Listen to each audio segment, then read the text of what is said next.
This is one of our merch coolers where we do sell our cans to go. New brews. They are the craft brewery's bread and butter in a very competitive industry.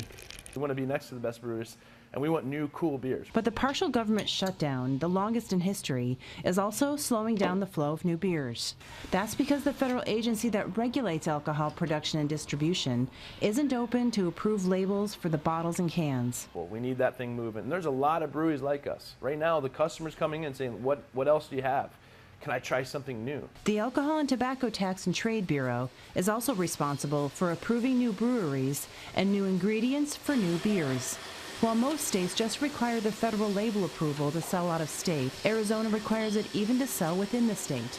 Arizona Wilderness Brewing currently has 4 beers sitting in the queue, and it will be another dozen or more by the end of the month. They've already produced some of the beer, and it may need to be dumped if it sits too long. I could be out $25,000 to $50,000 pretty quickly with beer just sitting around. And for us to not get label approval on time, it also means that we can't plan ahead, and that's something that breweries have to do very well. Plus, they are opening a $3 million new location in Phoenix next month with no new beers to offer. To go downtown and not be prepared for that and only have 6 beers that we have that have label approval would kill the momentum that we've built for the year building that place. At Milwaukee's Lakefront Brewery, they make about 6 beers a year that need federal label approval. They used to talk about old-time recipes.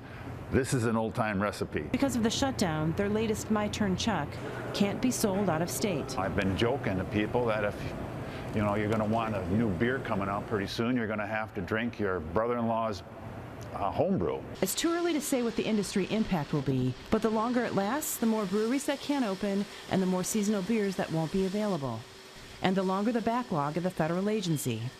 I just feel that both sides need to come together, and I think if they all got a beer together and they drank one in a room, they'd figure it out. One vote for solving the shutdown with a little beer diplomacy. Carrie Antelfinger, Associated Press.